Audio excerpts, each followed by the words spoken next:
लेकिन मेरा ये कहना है ऐसा दावा प्रक्रिया शुरू दफ्तरों में रोज काम करने की अधिकारियों की जवाबदेही तय होनी चाहिए। कैंप लगाने का जरूरत ही नहीं पड़ेगा। जो और क्या प्रक्रिया रही, क्या चुनौती आती है, तो आदिवासी समुदाय से जो बहुत काम किया है इस मुद्दे पर रेफरल लिए बताएंगे। गाँव के सारे माता बहनों को यात्रा का पूरा स्वागत है। जो ग्राम क्षेत्र में, जो आदिवासी क्षेत्र में जिस प्रकार की पूरी समस्या है, जैसे वन अधिकार मान्यता कारण में हम दावे भर रहे हैं और हर एक पंचायत में हमने अभी देखा कि लोग जैसे लाइट के लिए लोगों ने आवेदन किया, लेकिन लोगों ने 500, 300, 400 रुपए खर्च किए, एप्लीकेशन दी, लेकिन आज तक उनकी कोई सुनवाई नहीं। हर साल इस प्रकार के हम जो फोरम है वो करते, लेकिन उनकी कोई जवाबदेही नहीं। हम सब लोग हमने पूरे कैंपों के माध्यम से देखा, प्रशासन गाँवों के संग शिविर में इतने फोरम भरे, लेकिन उनकी कोई जवाबदेही कोई जवाब नहीं उठा रहा है। हम के सब आदिवासी लोग और पूरा समर्थन करते हैं और ये कानून बन जाएगा तो ये पूरा हमारे सबके लिए अच्छा हो जाएगा। धन्यवाद। बहुत बहुत धन्यवाद नरसाराम जी ने।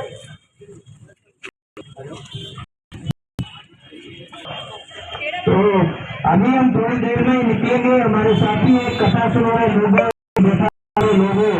संतोष सिंह जी।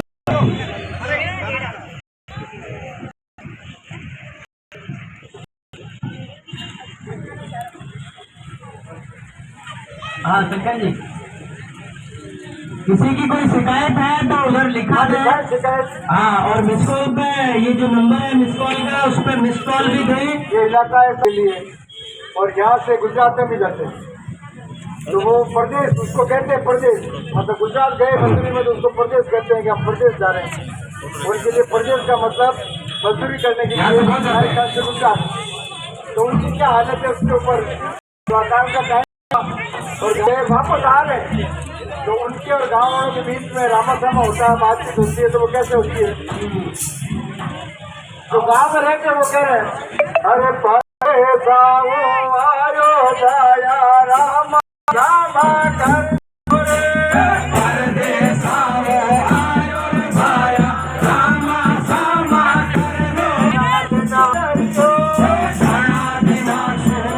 हमारे यहाँ बहुत स्थिति खराब है। हमारे तो मरने जैसे हालत होगी। तुम प्रदेश से आया, तुम सुना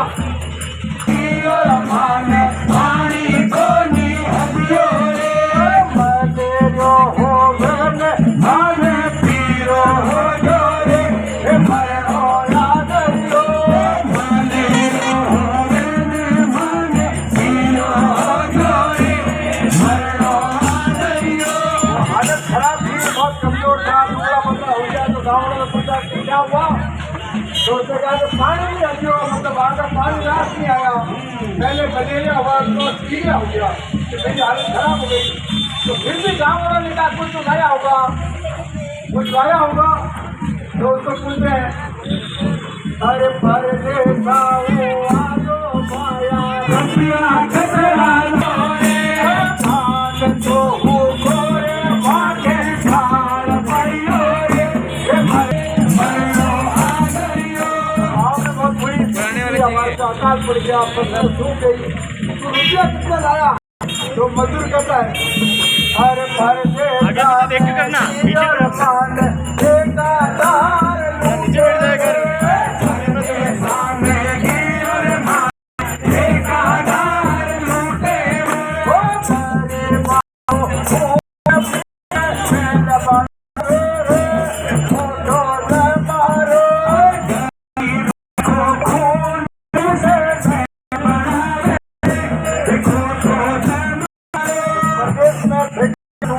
बड़े बड़े महल बनते हैं, मजदूरों की हालत रहती है। तो हमारी खराब है, ठेकेदार बड़े बड़े लोगों को होती है, हम वैसे के वैसे कहते हैं को का हरियो भाजो घरे आयो रे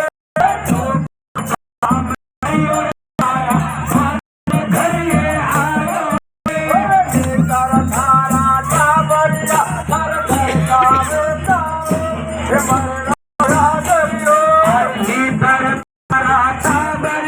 घर का बेटा हे मरना दरियो तेरे बच्चे बेटा के हो जाते अच्छा क्या तू वापस आ गया अब फिर दोनों मिलकर कहते हैं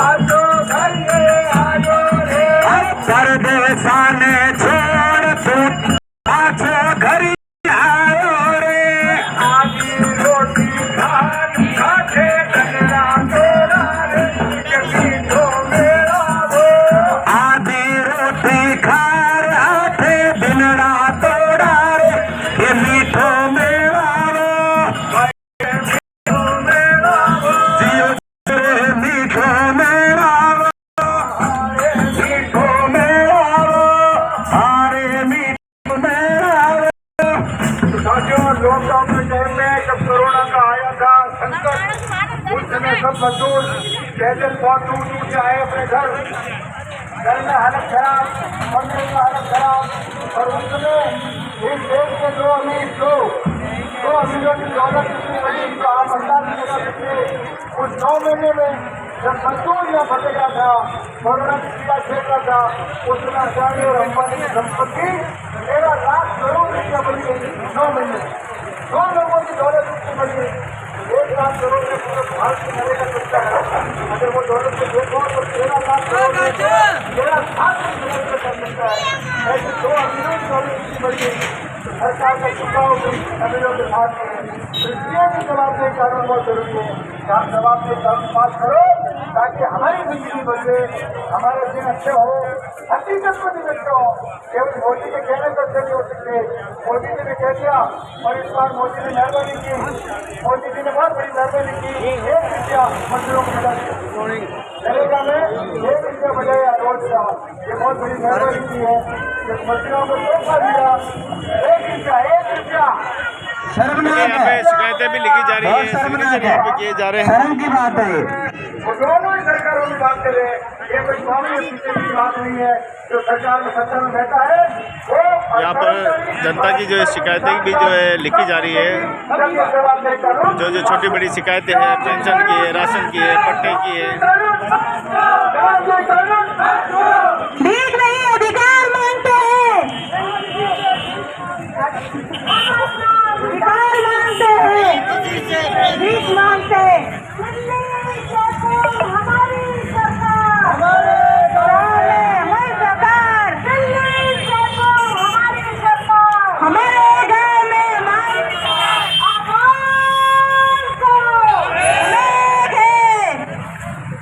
चंदा वाली बहन का है आ जाओ बता दें यार आबू रोड मानपुर से सीधा मानपुर चौराहे है, और सभी की शिकायत जो है वो लिखी जा रही है। सवाल है सुशीला और माया सभी साथी लगे हुए हैं और कितना आया है चंदा वो भी बताया सभी जन प्रचार जन जागृति में सभी अपना अपना योगदान दे रहे हैं।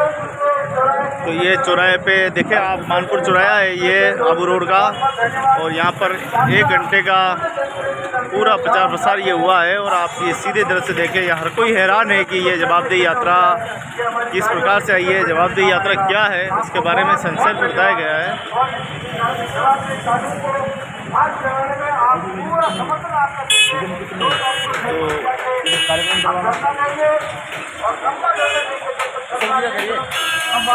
हमारे बीच में अशोक जी है और जवाबदेही कानून की मांग को लेकर आज पिंडवाड़ा में आई है, क्या लग रहा है और क्या जरूरत है इसकी? बहुत जरूरत है इसको हटा दो। एक मिनट यहाँ सब साथियों को बहुत धन्यवाद। कानून पास कर यहाँ के जो भी स्थानीय साथी बड़ी बड़ी तनख्वाहें लेते हुए और लाखों रुपये सैलरी है, 50,000 सैलरी है, 2 लाख सैलरी है, इसके बावजूद सरकारी कर्मचारी अधिकारी जनता के प्रति बिल्कुल भी जवाबदेही नहीं है। उनकी फाइलें, उनकी एप्लीकेशन, उनका जो भी शिकायत है, समस्या है, वो वर्षों तक महीनों तक अटकी रहती है दफ्तरों में और कोई सुनवाई या किसी तरह की कार्रवाई नहीं होती है।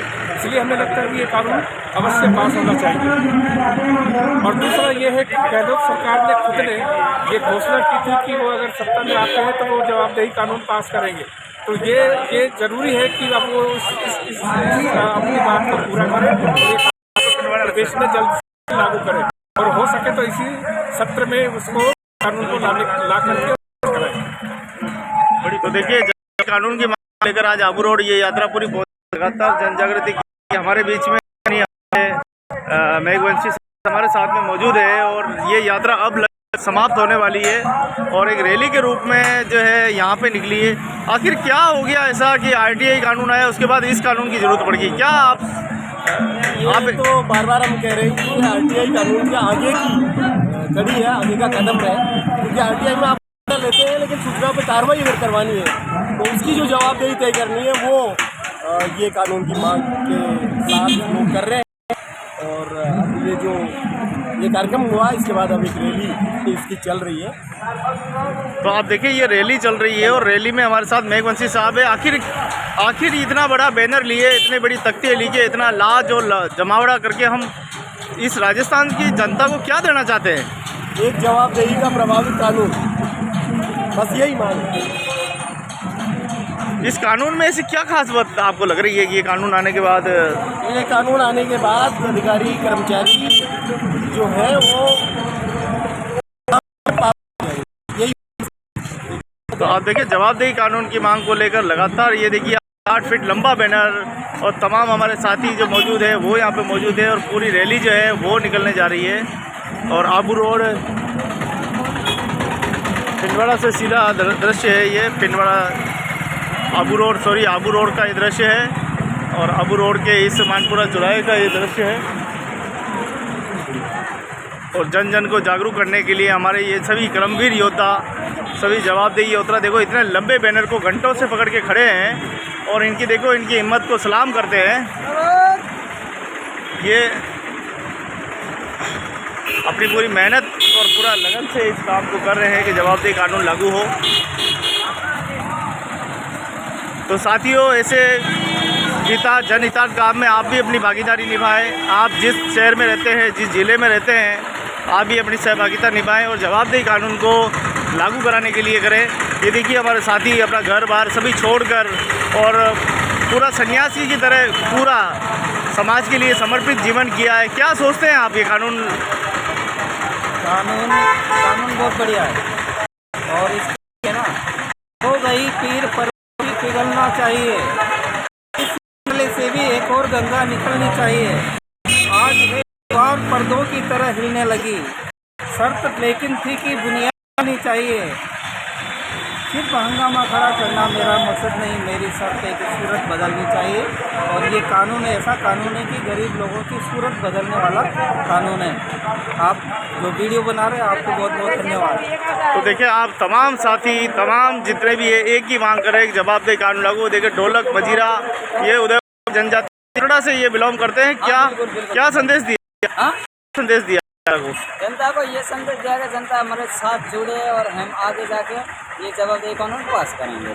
तो देखिए, हमारे साथ में अरावली निर्माण मजदूर सुरक्षा संघ के साथी बेरूलाल जी है। बेरूलाल जी, क्या किया है आज यहाँ आबू रोड में आपने? किस प्रकार का आयोजन हुआ है?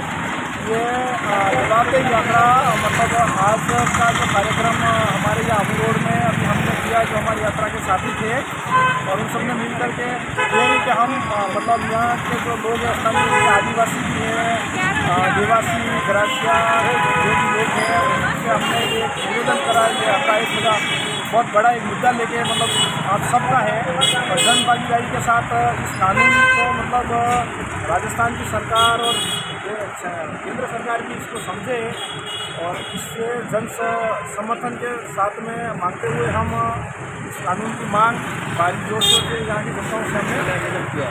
तो देखिए, तमाम साथी सब अपनी अपनी प्रतिक्रियाएं दे रहे हैं, अपनी अपनी बात रख रहे हैं, अपने विचार रख रहे हैं कि जवाबदेही कानून के लिए लगातार 45 दिनों का ये यात्रा है और होने वाली है। 2 फरवरी 2022 को ये यात्रा जयपुर में जाके समाप्त होगी। हमारे देखें, इसमें कैमरामैन, पत्रकार भाई, साथी सभी जुड़े हुए हैं और सभी अपनी अपनी भूमिका जो है वो अदा कर रहे हैं। आबू रोड पे अच्छा जन समर्थन मिला है। तो देखिए हमारे कैमरामैन भाई साहब भी बहुत मेहनत कर रहे हैं और धन्यवाद आपको, और सभी साथी मिलके बहुत मेहनत कर रहे हैं, आपकी मेहनत को सलाम है।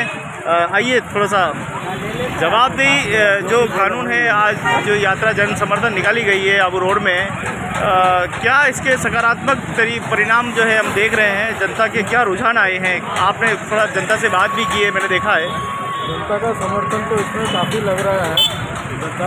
जनता ने पूरी समर्थन दी है इस कानून बनाने में, और जनता को ये समझ में भी आ रहा है कि ये कानून कितना ज़रूरी है। जब भी ये दिखाया गया कि एक कर्मचारी आधे से ज़्यादा दिन छुट्टी में रहता है और जनता का सुनवाई ठीक से हो नहीं पाती है, तो जवाबदारी कानून का ये जो अभियान है इससे सफल होगा जब जनता इसमें जुड़ेगी और भारी समर्थन करेगी। तो आप देखिए तमाम जितने भी यहाँ पे पदाधिकारी है, ट्रेड यूनियन के सदस्य है, यहाँ जितने भी सामाजिक संगठन हैं, सभी की यहाँ पे जन भागीदारी रही है। एक पूरा प्रोग्राम की तरह, यहाँ गीत गानों की तरह जो है जनता तक आवाज़ पहुँचाने का किया, और पूरी जवाबदेही रैली जो है वो यात्रा यहाँ निकाली जा रही है। तो एक बड़ा जन समर्थन यहाँ पर मिला है। आप देखें कि तमाम साथी अभी भी शिकायतें जो है वो लिख रहे हैं, और गाय माता क्यों मार रही है, तमाम जन समर्थन मिला है, तमाम साथी यहाँ पर मौजूद है।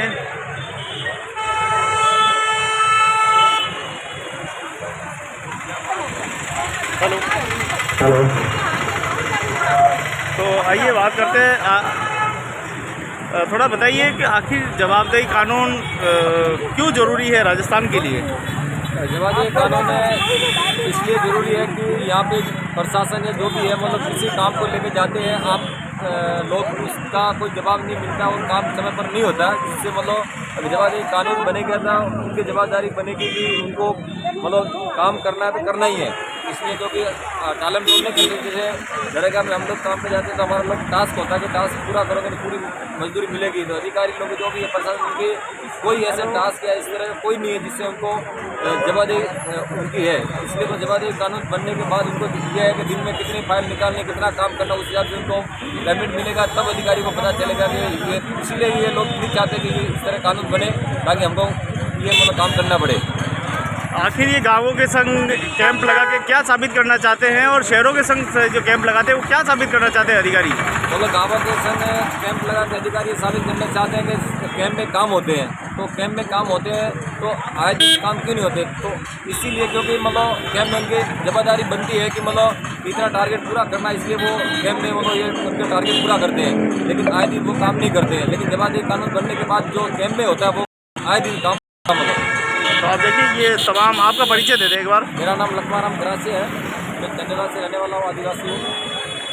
तो देखिए आप तमाम साथी यहाँ पे जितने भी है जवाबदेही कानून की मांग को लेकर इस यात्रा में सम्मिलित हुए हैं, और आबू रोड से आप जुड़े हैं अभी आप, और अभी ये यात्रा पूरे राजस्थान में निकलने वाली है। और जिस प्रकार से यहाँ संदेश दिया है, आपको क्या लग रहा है पूरे राजस्थान में क्या संदेश जाने वाला है? ये मतलब पहले सरकार ने वादा किया था कि हमने सरकार में आएंगे तो जवाबदेही कानून बनाएंगे, लेकिन सरकार की मजबूरी के कई अधिकारी प्रशासन लोग नहीं चाहते कि इस तरह कानून बने ताकि हमारे गले में धक्के आए।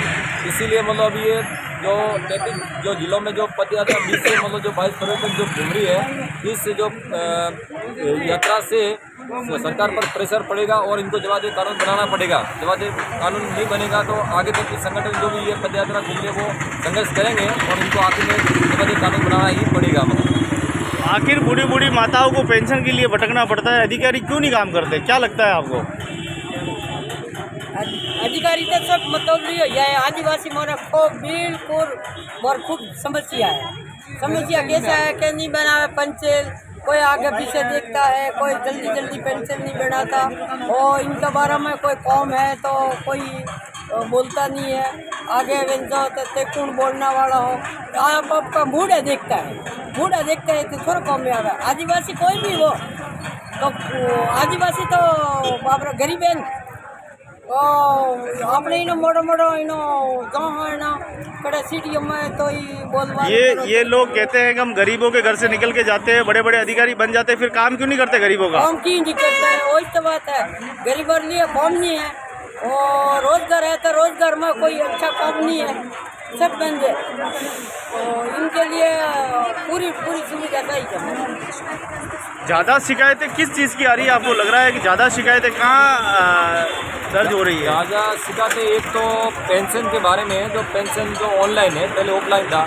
ऑनलाइन में कई बार क्या होता है कि जो जहाँ पे ऑनलाइन करवाते हैं वहाँ ऑनलाइन होता नहीं है और लोगों को उसी भरोसे बैठते हैं कि हमारा ऑनलाइन हो गया है।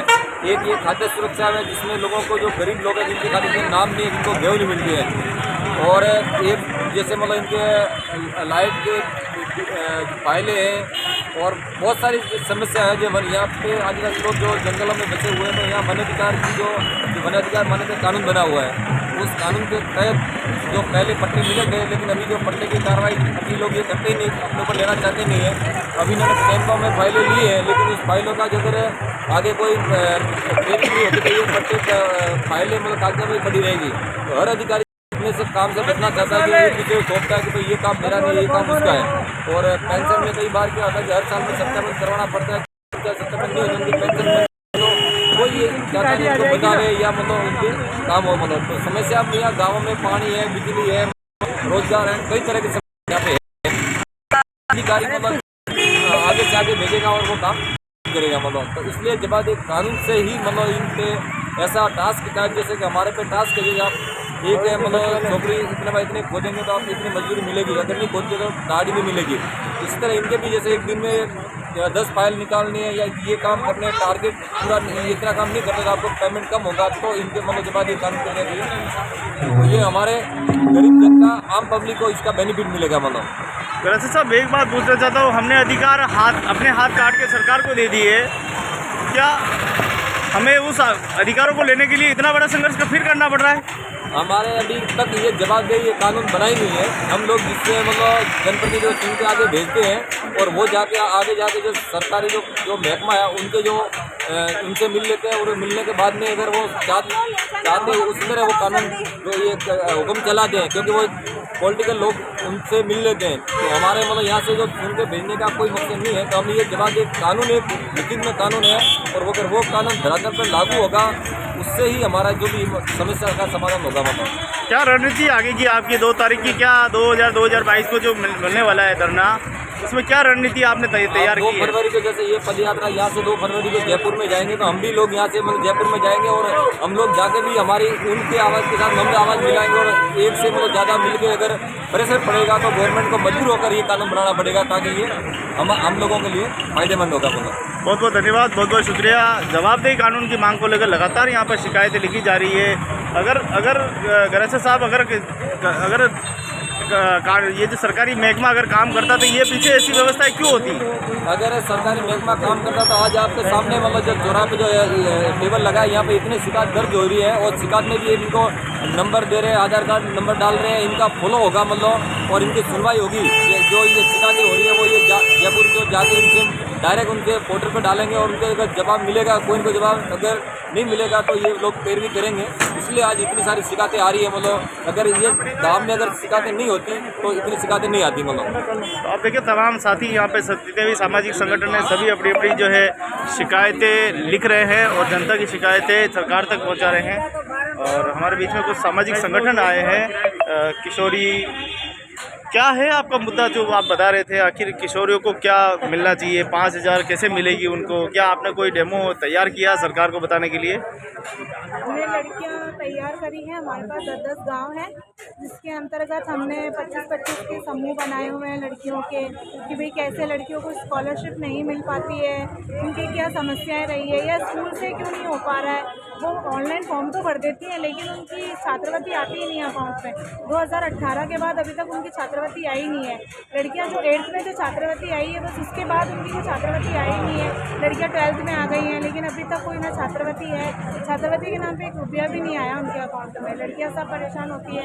अब वो छात्रवृत्ति नहीं मिलती है तो वो उनकी परेशानी की वजह से उनके माँ बाप को, जिनके 4-4 बच्चे हैं, 7-7 बच्चे हैं, तो वो पढ़ाई छुड़ा लेते हैं, घर बैठा लेते हैं लड़कियों को आगे पढ़ने नहीं देते हैं। तो हम तो ये चाहते हैं कि कम से कम लड़कियों के लिए 5,000 रुपये कम से कम छात्रवृत्ति दिलाएं, ताकि लड़कियां आगे पढ़ सकें और वो अपने खुद का पढ़ाई का खर्चा है जो भी है तो वो अपना खुद उठा सकें। ये जो छात्रवृत्ति आप मांगी जा रही है, कौन सी कैटेगरी की छात्रवृत्ति मांगी जा रही है? SC ST OBC की जो लड़कियां हैं, जो वंचित वर्गों से है उन लड़कियों के लिए छात्रवृत्तियाँ मांग रहे हैं। सरकार भी छात्रवृत्ति और वो समय से नहीं आ पा रही है और पूरी नहीं आ पा रही है। मुझे 3000 छात्रवृत्ति बोल के 1200 रुपये आ रही है, किसी के 700 रुपये।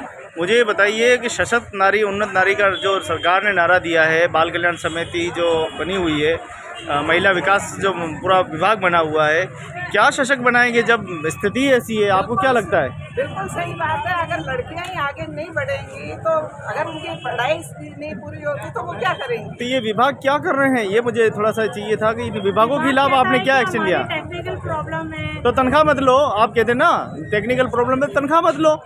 अभी MLA साहब को भी हमने अवगत कराया कि टीचर्स ही नहीं है। अगर 12वीं तक स्कूल है, वहाँ पे 5 टीचर है तो वो क्या पढ़ाएंगे? अगर नहीं पढ़ाएंगे तो बच्चे वैसे ही और फिर शिक्षा से वैसे ही वंचित है और वंचित हो जाएंगे कि जब टीचर नहीं है, पढ़ाई नहीं हो रही तो कुछ छूट रहा है। बहुत सारे ऐसी टेक्निकल के लिए इनके फॉर्म ही नहीं अपलोड हो रहे, हमारी साइट नहीं खुलती है, नेटवर्क प्रॉब्लम है, बहुत सारी चीज़ें हैं। सरकार को हमने ये सब चीज़ों से अवगत भी कराया है कि भाई कुछ लड़कियों की छात्रवृत्ति क्यों नहीं मिल पा रही है। नहीं, आप ये क्यों मिल क्यों नहीं पा रही? तनख्वाह किस बात की ले रहे हैं अधिकारी, ये बताइए ना, क्यों ले रहे हैं? जब ये व्यवस्थाएं बच्चों के लिए की गई है, बालिकाओं के लिए की गई है, किशोरियों के लिए की गई है, तो उनको तनख्वाह क्यों दी जा रही है, किस बात की दी जा रही है? आप ये क्यों नहीं पूछते उनसे? सही बात है, ये बहुत बड़ा है ना। तो ये शिकायतें दर्ज हो, ये शिकायतें दर्ज होगी तभी तो हमारी मांग आगे जाएगी ना। आप ये बताइए, आप जब फील्ड में जाते हैं, जो परेशानी किशोरियों की निकल के आती है ना, किशोरी गरीबी के अभाव में नहीं पढ़ पाती है, माता पिता मजदूर होते हैं, बकरी चराने का काम है वो उनको होता है। सशक्त नारी उन्नत नारी का नारा लगाने से कुछ नहीं होगा। आपने फील्ड में जाके प्रैक्टिकल करके देखा है। आखिर किस प्रकार की व्यवस्थाएं आप सरकार से मांग रहे हैं, क्या है आपका? ये स्कूल में अगर छात्रवृत्ति का वो है तो वो स्कूल में जब उसका एडमिशन होता है तो सारे डॉक्यूमेंट्स वहाँ जमा होते हैं, तो उसके बाद में ये बार डॉक्यूमेंट्स लाओ या 8 के बाद लाओ। अगर बच्ची उसी स्कूल में है तो उसका वो पूरा प्रोग्राम वो सरकार उसको ही स्कूल को वो करते बाध्य कि बार उनके डॉक्यूमेंट जमा ना हो और उनकी छात्रवृत्ति हर साल जैसे ही वो आगे बढ़ते जाते हैं जिस हिसाब से है उनके अकाउंट में आ जाए। तो बिल्कुल, आपका जो संगठन का नाम क्या था?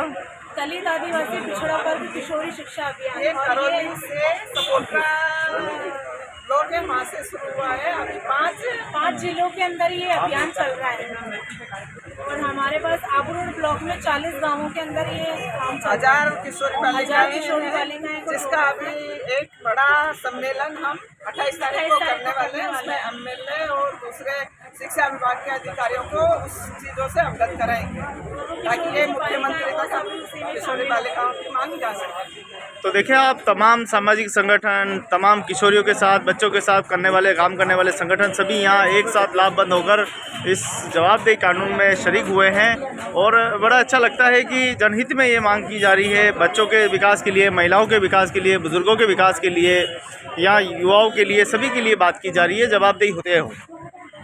तो हमारे साथ हकीम भाई है और हकीम भाई भी अपनी कुछ बात रखना चाहते हैं जवाबदेही यात्रा आंदोलन में। बताइए क्या रखना चाहते हैं अपनी बात? मेरे सर जेवर बोर्ड चौकी के सामने रेसिडेंट आवासीय भूमि की जगह ली हुई है मैंने खरीद के।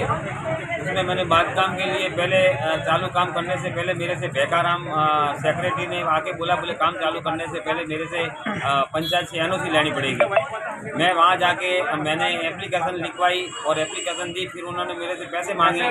मैंने बोले कितने पैसे देंगे? पैसे बोले 25,000 रुपये लगते हैं तो, और आप 15,000 रुपये दो। मैंने उनको 15,000 रुपये दिए। उन्होंने अखबार में दे के अखबार की डेट पूरी होने के बाद मुझे उन्होंने निर्माण कार्य करने की NOC दी। NOC देने के बाद में मैंने काम चालू किया। काम चालू करने के बाद में मेरे पास जयंतीलाल पटवारी, संडेला पटवारी, जयंतीलाल पटवारी आया।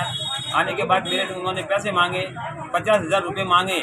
मैंने उनको मूंगकला पंचायत के अंदर 35,000 रुपये रोकड़ दिए, ठीक है। और 7 फुट का काम होने के बाद में वापस पटवारी आया, बोले तुम्हारा काम ये बंद करो, ये तो अब जंगल खाता वालों के पास में जगह गई तुम्हारी, तुम जंगल खाता वालों के पास में जाओ। हम जंगल खाता वालों के पास में जाके हाथ जोड़ के विनती की, बोले दूसरा का काम चालू और हमारा क्यों बंद है? बोले रेंजर ने कहा तुम मेरे साथ आ जा अंदर ले जाने के बाद बोला जिसका काम चालू है उन्होंने मेरे ऑफिस के अंदर रोड बनाया है और आप क्या बना सकते हैं? मैंने बोला मेरे लायक वो काम मुझे भी बताओ। उन्होंने बोला तू संडास बाथरूम के जो खर्चा है वो खर्चा तुझको करना है। तो 16,500 रुपये का दरवाज़ा, जो अंदर नल फिटिंग का काम सारा हो गया, 16,500 रुपये मेरे से रेंजर ने भी लिए और सारे पैसे देते हुए भी मेरा काम अभी बंद पड़ा हुआ है। तो आप समझ सकते हैं कि ये कैसी सरकार या व्यवस्था है जिसमें बिना रिश्वत दिए कुछ होता नहीं है। होता रिश्वत देने के बाद भी काम नहीं होता है। नहीं होता है। तो ये सरकारी डिपार्टमेंट आखिर कर क्या रहे हैं? इतनी मोटी तनख्वाह क्यों सरकार की जड़ें खोखली करने में लगे हुए हैं? हमारे बच्चे ये बात ये कि सियाड़ा की ठंड के अंदर हमारे बच्चे खतरे के अंदर सोए हुए हैं और हमारा जो काम किया है उसके अंदर हमारे को परवानगी कोई नहीं दे रहे कि उसके जाके तुम अंदर भेज सकते हो। यूँ गिराने का ऑर्डर देते हैं, बाकी वो भी हमारी जगह आवासीय भूमि की जगह है और हमने वर्ग फुट के हिसाब से कहने करवाई हुई है। और हमने क्या शिकायत आपने लिखवाई है और क्या चाहते हैं आप? हमने सर ये हमारा काम चालू हो गए और हम इसके अंदर उपयोग कर सके, ये हमने शिकायतें लिखाई है। और हमने जिन जिन से पैसे दिए वो हमने लिखवाया कि हमने पैसे देते हुए भी हमारा काम नहीं हुआ और हमारी पूरी ज़िंदगी की जो कमाई थी वो हमने इसके अंदर डाल के अभी हम निर्भर होकर बैठे। तो आप देखिए, तमाम जितने भी शिकायत करता है उनकी समस्या है और समस्याओं के निवारण से ही अधिकारियों से जवाब मांगा जा रहा है और जवाब देते नहीं ये अधिकारी। और इन अधिकारियों के खिलाफ कार्रवाई नहीं, जो अधिकारी काम नहीं करते उनके खिलाफ कार्रवाई होनी चाहिए। उस मांग को लेकर जवाबदेही कानून जो है वो मांग की जा रही है। अब चलते हैं साथियों, फिर मिलेंगे अगली स्टोरी में एक नए जोश के साथ, नए ज़िले के साथ। तब तक आप देखते रहे हमारा चैनल, लाइक करते रहे, सब्सक्राइब करते रहे। बहुत बहुत धन्यवाद। जिंदाबाद।